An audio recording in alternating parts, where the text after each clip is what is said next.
বলে থাকেন যে জীবনে সময়ের পূর্বে এবং ভাগ্যের থেকে বেশি কিছুই পাওয়া যায় না। এটা যার যার নিজের বক্তব্য। আমি বলবো এই সময় আসলে কি? এই সময় হলো যাতে যুগ যুগান্তর নিহিত আছে, যার মধ্যে দিন আছে, মাস আছে, বছর আছে, ঠিক কিনা? বাস্তবে আপনার কাছে সময় কতটা আছে যা আপনি সদ্ব্যবহার করতে পারেন? তখন থেকে আছে যখন থেকে আপনি নিজেকে বুঝতে শুরু করেন। ততক্ষণ আছে যতক্ষণ না আপনি এই সংসার ছেড়ে চলে যাচ্ছেন। শুধু এটুকু সময় আছে আপনার কাছে। আর যদি ভাগ্যের কথা বলা হয়, তাহলে ভাগ্য হলো সেই পরিস্থিতি যখন মানুষ নিজেকে সময়ের হাতে সমর্পণ করে দেন, তাকে ভাগ্য বলে। অর্থাৎ আপনি জীবনে পরিশ্রম করেছেন, বিপদের সম্মুখীন হয়েছেন, সামনে এগিয়ে গেছেন, কোথাও পৌঁছে গেছেন, এবং তখন আপনার মনে হলো যে ব্যাস এখানেই থেমে যাওয়া উচিত। তাহলে সেটাই হবে আপনার ভাগ্য। যদি ভাগ্যের কথা বলা হয়, তাহলে বলবো সত্যবানের ভাগ্যে মৃত্যু লেখা ছিল, কিন্তু সাবিত্রীর কর্ম তাকে পুনর্জীবিত করে তুলেছিল। অর্থাৎ এই ভাগ্য বদল করা সম্ভব কর্ম এবং পরিশ্রমের দ্বারা। ভেবে দেখুন, রাবণ মাতা সীতাকে হরণ করেছিল। যদি শ্রীরাম সেটাকে ভাগ্য বলে মেনে নিতেন, তাহলে কখনো ভাগ্য বিধাতা হয়ে উঠতে পারতেন না। ভাগ্য হলো একটা বাঁধন যেটাকে ভেঙে ফেলা খুব প্রয়োজনীয়। নিজের লক্ষ্যের কাছে পৌঁছতে হবে।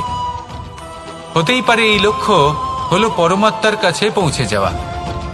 আপনি যদি পরমাত্মার কাছে পৌঁছতে নাও পারেন, তাও সেই পথে কিছুটা অগ্রসর হতে পারছেন, তাই না? তাহলে ভাগ্যের এই বাঁধন ভেঙে ফেলুন, নিজের কর্মের দ্বারা নিজের প্রারব্ধ গড়ে তুলুন এবং আমার সাথে ভালোবেসে বলুন, রাধা রাধা। মানুষের একটি সমস্যা আছে যে মানুষ সাফল্যকে মাপতে থাকেন, লক্ষ্যপ্রাপ্তিকে মাপতে থাকেন এবং তার তুলনা করতে থাকেন যে ও এত কিছু পেল আর আমি পেলাম না,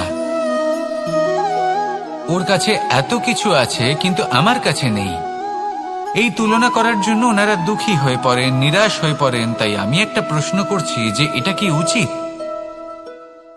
এই সংসারে আপনি কি নিয়ে তুলনা করবেন, যেখানে সূর্যদেব চন্দ্রমা দুজনেই আছেন, দুজনেই হলেন বিশেষ, দুজনেই নিজ নিজ সময়ে উদিত হন। এদের মধ্যে একজন না থাকলে তাহলে আমাদের জীবন কঠিন হয়ে পড়বে। ঠিক সেইভাবেই আপনি যদি একটা বড় রেখা অঙ্কন করেন, তাহলে অন্য রেখাটি ছোট হয়ে পড়ে না, সে তেমনই থাকে যেমনটা সে ছিল। আপনার অস্তিত্ব কখনো ছোট বা বড় হতে পারে না। শুধু তুলনা করার জন্য আপনার এটা মনে হতে পারে। যদি আপনি যুদ্ধ করতে চান, আপনার তলোয়ারের প্রয়োজন পড়বে। যদি বস্ত্র তৈরি করতে চান, এত বড় তলোয়ার দিয়ে কিছুই হবে না, তখন প্রয়োজন পড়বে একটা ছোট্ট সূচের। তাই তুলনা করবেন না, না নিজেকে ছোট মনে করবেন, না অন্য কাউকে। সবার সাথে সহযোগিতা করুন, আর যদি তুলনা করতেই হয় নিজের সাথে করুন, যে কাল আমি কেমন ব্যক্তি ছিলাম, আজ কি তার থেকে শ্রেষ্ঠ হয়ে উঠতে পেরেছি? ভেবে দেখুন ভবিষ্যতে গিয়ে আপনি কতটা শ্রেষ্ঠ ব্যক্তি হতে পারেন। আসুন আমার সাথে ভালোবেসে বলুন, রাধা রাধা। বস্ত্র আমাদের সকলের প্রিয়, এটা আমাদের জীবনযাপনের জন্য প্রয়োজনীয়। আমরা সবসময় চেষ্টা করি সেই বস্ত্র পরতে যা পরলে আমাদের দেখতে ভালো লাগে। কিন্তু কখনো এই কথা ভেবে দেখেছেন যে কিছু বস্ত্র যদি স্বচ্ছ হয়, তাহলে তা পুরনো হলেও দেখতে ভালো লাগে? ঠিক তেমনি যেমন কোনো খাবার যদি মশলাদার না হয়, অত্যন্ত সুস্বাদু নাও হয়, কিন্তু যদি তা গরম হয়, টাটকা হয়, তাহলে খেতে ভালোই লাগে। ঠিক সেইভাবেই যদি কোনো ব্যক্তি সুন্দর নাও হয়, কিন্তু তার কথা খুবই মধুর হয়, তাহলে সেই ব্যক্তি সকলের প্রিয় হয়। কোনো ব্যক্তি যদি ধনবান নাও হন, কিন্তু তিনি যদি গুণী হন, তাহলে এই সংসারে সম্মান লাভ করেন। সেই জন্য কখনো এই বিষয়ে দুঃখ পাবেন না যে আপনার কাছে ভৌতিক স্বাচ্ছন্দ্য নেই। আপনার কাছে সব থেকে বড় বস্তু, সব থেকে মূল্যবান বস্তু যেটা আছে, সেটা হলো আপনার আত্মা, আপনার মন, আপনার বিচারধারা, আপনার গুণ, আপনার কথা। এগুলো সবসময় শুভ রাখুন এবং সবসময় নিজের সাথে রাখুন। এই জীবন সফল হবে এবং প্রেমময় হয়ে বলে উঠবে, রাধা রাধা। নন্দ বাবাও খেলার ছলে খুব বড় বড় শিক্ষা দিতেন।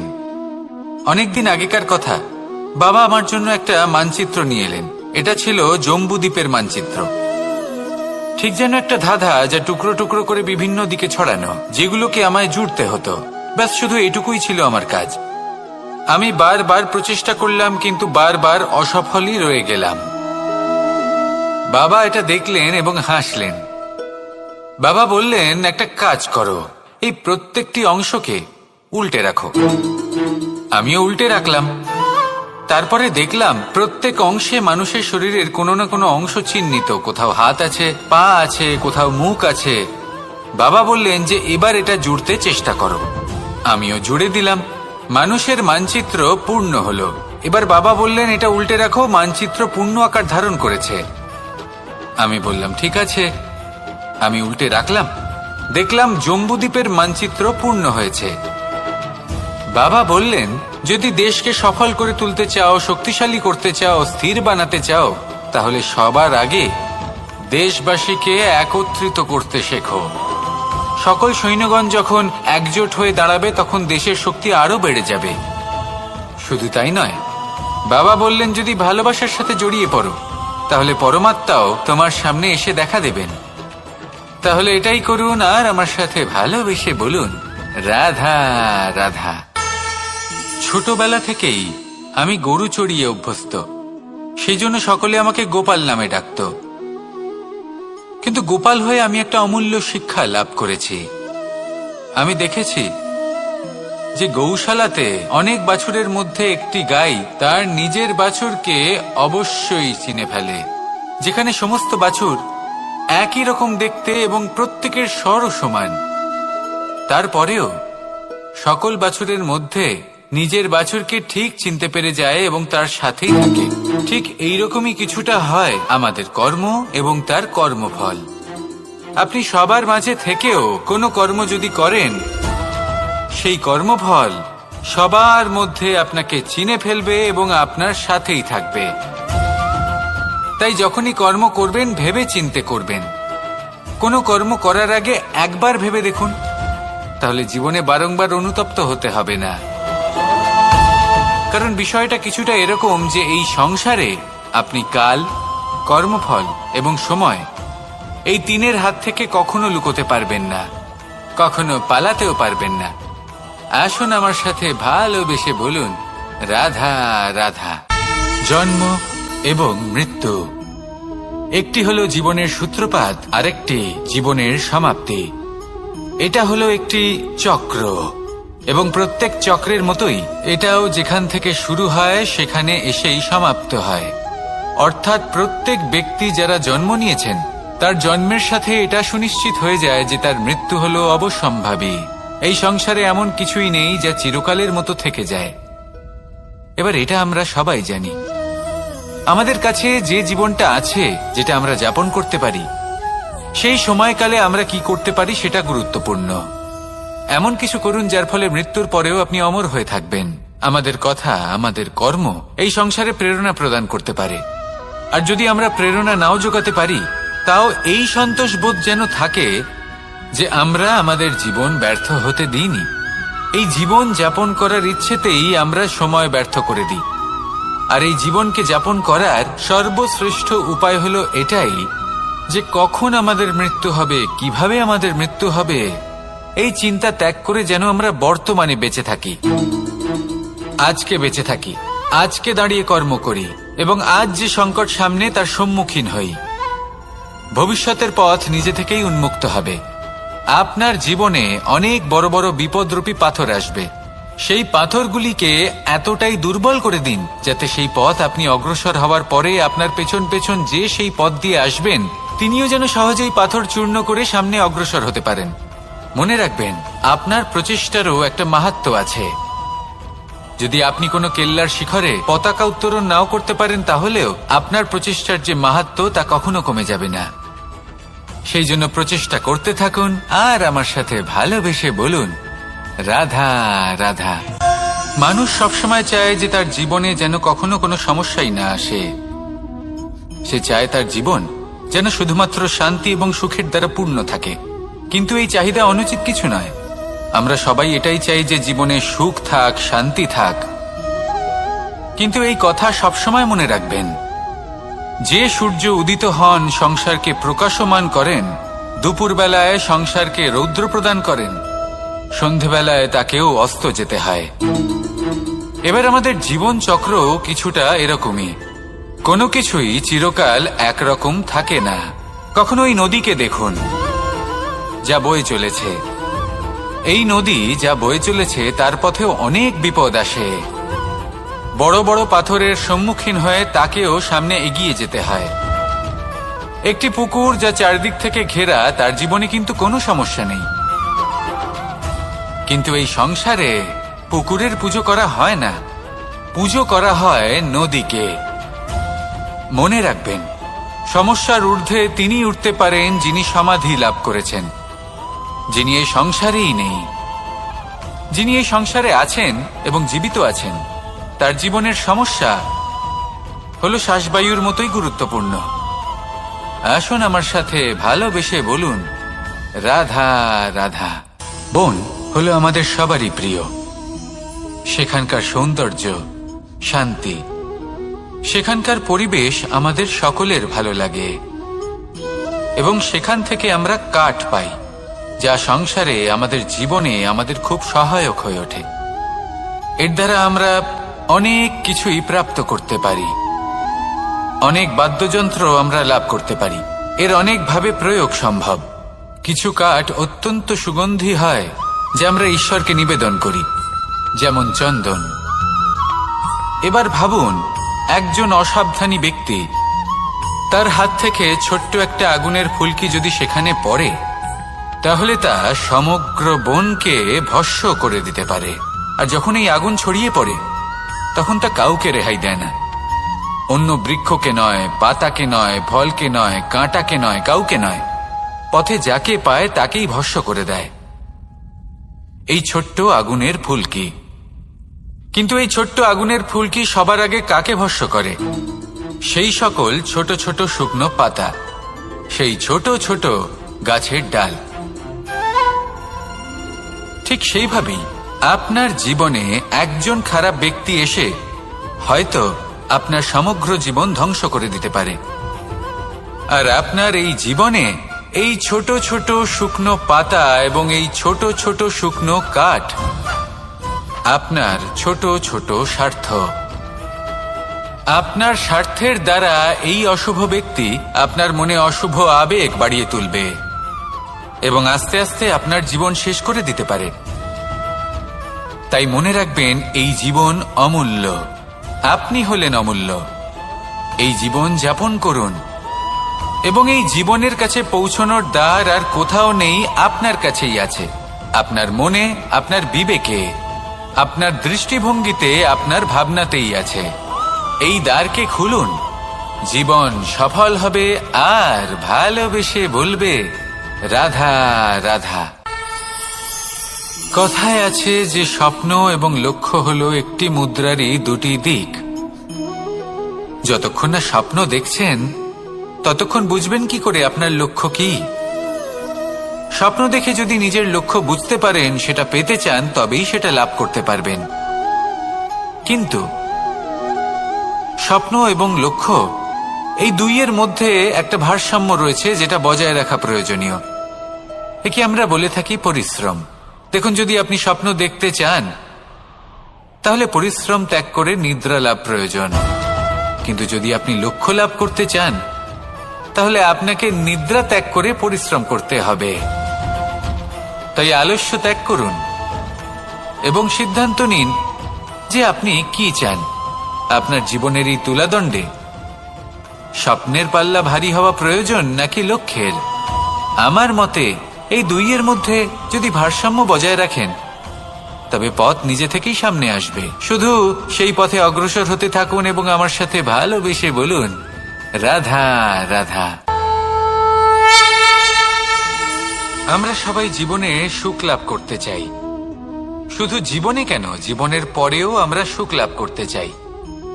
আমরা সকলে স্বর্গের কামনা করি। কিন্তু খুব সহজ একটা কথা, যদি আপনি স্বর্গলাভ করতে চান তাহলে প্রথমে মৃত্যু লাভ করতে হবে। আপনি যদি প্রাণই না দেন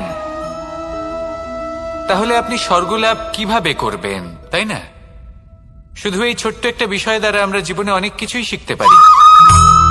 যদি আপনার কোনো লক্ষ্য থাকে, কোনো মনোবাঞ্ছিত স্থান থাকে, কোনো বড় কাজ আপনি করতে চান, তাহলে সেই সবই হবে।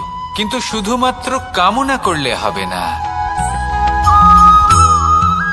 আপনাকে কর্ম করতে হবে, নিরন্তর প্রয়াস, পরিশ্রম, পথ খুঁজতে হবে, সামনে অগ্রসর হতে হবে। কখনো অসফল হলে তার কারণ খুঁজতে হবে, বিপদের সম্মুখীন হতে হবে, অন্তর থেকে নিজের শক্তি বাড়িয়ে তুলতে হবে। তবেই আপনি নিজের লক্ষ্য লাভ করতে পারবেন, মনোবাঞ্ছিত স্থান পাবেন।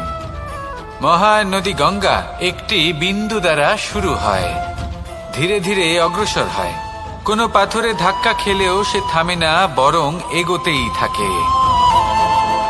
তারপরেই সে মহান নদী গঙ্গা হয়ে উঠতে পারে। পরিশ্রম করুন, লক্ষ্য লাভ করুন, আর আমার সাথে ভালোবেসে বলুন, রাধা রাধা। এই সংসারে 3 ধরনের আবেগ অত্যন্ত গুরুত্বপূর্ণ, যা প্রত্যেক মানুষের জীবনে থাকে। প্রথমটা হলো আনন্দ, যা আমরা সবাই লাভ করতে চাই। দ্বিতীয় হলো ক্রোধ, এটা তখনই আসে যখন আমরা আমাদের উপর নিয়ন্ত্রণ হারাই বা কোনো পরিস্থিতি আমাদের প্রতিকূল হয়ে থাকে। তৃতীয় হলো দুঃখ, এই দুঃখ তখনই আসে যখন কোনো একটা পরিস্থিতি আমাদের মনের মতো হয় না, বা আমাদের প্রিয়জন আমাদের বুঝতে পারেন না, আমরা অমূল্য কিছু হারিয়ে ফেলি, তখন এই দুঃখ আমাদের হৃদয়ে আশ্রয় নেয়। এই 3 আবেগ হলো এমন যে আমাদের জীবনে আসতে এবং যেতে থাকবে। কিন্তু এই 3টি আবেগের বিষয়ে কোন কথাটা মনে রাখতে হবে সেটা শুনুন। যখনই আপনি আনন্দে থাকবেন, প্রতিশ্রুতি দেবেন না, কারণ যখন মানুষ আনন্দে থাকেন তখন তিনি নিজের বিবেক বোধ হারিয়ে ফেলেন। দ্বিতীয়ত, যখনই আপনি ক্রুদ্ধ হবেন, উত্তর দেবেন না, কারণ ক্রোধের বশে যে উত্তরই দেবেন সেটা শুভ হবে না।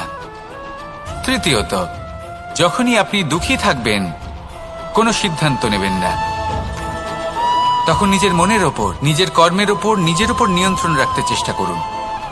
যদি এই 3টি আবেগের ক্ষেত্রে এই জিনিসগুলো মনে রাখেন, তাহলে জীবনে কখনো আক্ষেপ করবেন না।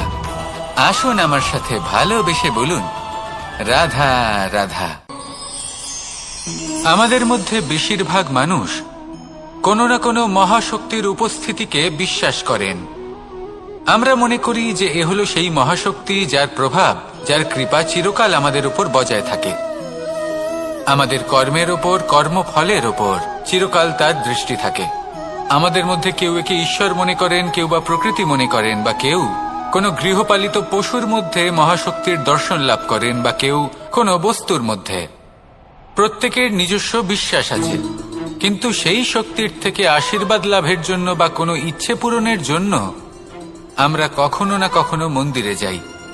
এই মন্দির শব্দের সূত্রপাত কিভাবে, আগে সেটা বুঝে নেওয়া যাক।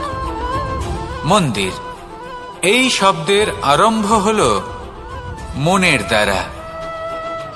কিন্তু বেশিরভাগ মানুষ যখনই মন্দিরে যান কোনো ইচ্ছে পূরণের জন্য বা ইচ্ছে পূরণ হওয়ার পরে ধন্যবাদ দেওয়ার জন্য, তখন তিনি শুধুমাত্র শারীরিকভাবে সেখানে উপস্থিত থাকেন। তার মন তো সাংসারিক কাজের মধ্যেই ঘোরাফেরা করতে থাকে, তাই না? তাহলে বলুন, এর অর্থ কি? যদি আপনি মন্দিরে নিজের মনকেই না নিয়ে যান, তাহলে তার কি লাভ হবে? মন্দিরে গিয়ে নিজের মনকে ঈশ্বরের চরণে পূর্ণরূপে সমর্পণ করুন। নিজের মন থেকে ঈশ্বরের আরাধনা করুন, আর এই মন থেকেই বলুন, রাধা রাধা। মানুষ শুধুমাত্র 2 ধরনের ব্যক্তির সামনেই নত হন। একজন হলেন তিনি যাকে তিনি সম্মান করেন, আর আরেকজন যাকে তিনি ভয় পান। এবার কোনো ব্যক্তি যদি আপনার সামনে নত হন, তাহলে তার পেছনের কারণ কি? আপনার প্রতি সম্মান নাকি আপনার প্রতি ভয়? সেটা আপনাকেই বুঝতে হবে। যদি আপনি এমন মনে করেন যে তাতে কি যায় আসে, ভয় হোক বা সম্মান, কেউ আমার সামনে নত তো হচ্ছেন, যদি এটা আপনার চিন্তা ভাবনা